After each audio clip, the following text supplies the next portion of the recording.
Seruput kopi dulu, Lur. Kali ini kita bahas sesuatu yang kelihatannya sederhana, tapi sebenarnya cerdas banget dari sisi teknik tempur.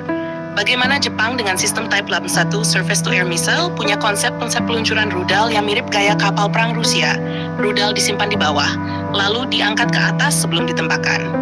Kalau dilihat sekilas, ini bukan cuma soal desain, tapi soal filosofi perang, efisiensi, fleksibilitas, dan daya tahan di medan tempur. Langsung kita bongkar pelan-pelan. Pertama, kita kenalan dulu sama si Type 81 Surface-to-Air Missile ini. Sistem ini adalah rudal pertahanan udara jarak pendek milik Jepang. Dirancang buat melindungi pasukan darat dari ancaman pesawat, helikopter, sampai drone. Jepang memang terkenal dengan sistem pertahanan yang ringkas tapi efektif. Dan Type 81 ini salah satu contohnya.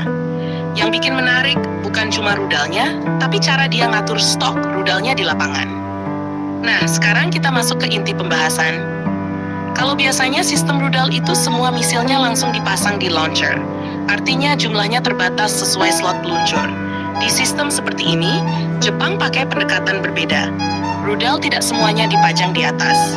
Sebagian besar justru disimpan di bawah, di kendaraan pembawa atau sistem penyimpanan khusus. Lalu ketika dibutuhkan, rudal itu diangkat ke atas dan dipasang ke launcher sebelum ditembakkan.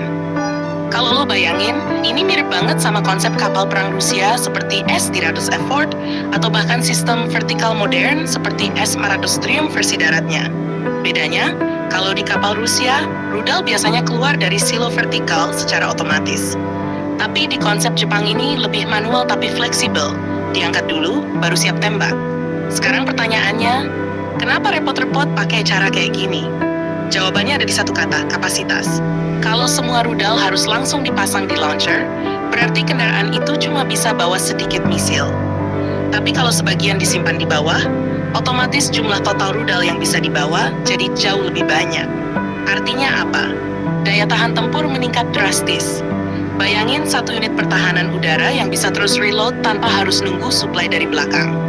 Di medan perang modern, ini penting banget. Apalagi kalau musuh menyerang dengan gelombang drone atau rudal secara terus-menerus. Dan di era sekarang, ancaman kayak gitu bukan teori lagi, tapi realita.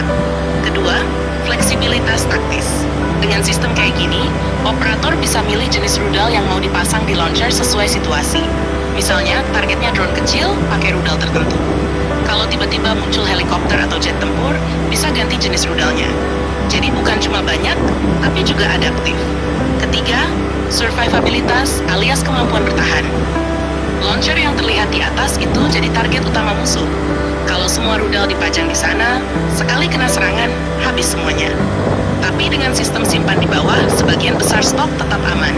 Jadi walaupun launcher kena, masih ada cadangan untuk dipasang ulang. Ini konsep yang sering dipakai di sistem Rusia juga, karena mereka sudah lama menghadapi skenario perang intensitas tinggi. Sekarang kita bandingkan sedikit dengan sistem Barat. Banyak sistem Barat, seperti Patriot Missile System, cenderung membawa rudal langsung di launcher, dalam tabung-tabung tetap. Keunggulannya adalah respon cepat, tinggal tembak tanpa perlu proses tambahan. Tapi kelemahannya ya itu tadi, kapasitas terbatas di satu waktu. Sedangkan konsep Jepang dan Rusia ini lebih ke maraton, bukan sprint. Mereka siap untuk perang panjang, bukan cuma kontak singkat. Menariknya lagi, konsep ini juga mulai relevan di era drone swarm. Kalau musuh mengirim puluhan bahkan ratusan drone sekaligus, sistem pertahanan harus punya stok banyak dan kemampuan reload cepat. Kalau tidak, dalam hitungan menit bisa kehabisan amunisi. Dan disinilah konsep simpan di bawah lalu naikkan ke launcher jadi sangat masuk akal. Sekarang kita bayangin skenario nyata. Satu unit Type 81 Surface-to-Air Missile ditempatkan di area strategis. Di atas hanya ada beberapa rudal siap tembak, tapi di bawah tersimpan banyak cadangan. Ketika gelombang pertama serangan datang, launcher langsung aktif. Rudal ditembakkan satu persatu. Begitu hampir habis, kru langsung naikkan rudal baru dari bawah ke atas. Dalam waktu singkat, launcher siap lagi. Musuh mungkin mengira sistem itu sudah kehabisan amunisi, tapi ternyata masih punya cadangan. Inilah efek psikologisnya juga. Musuh jadi sulit memperkirakan kapan sistem pertahanan benar-benar kosong. Dan ini penting banget dalam perang modern yang penuh dengan strategi tipu daya.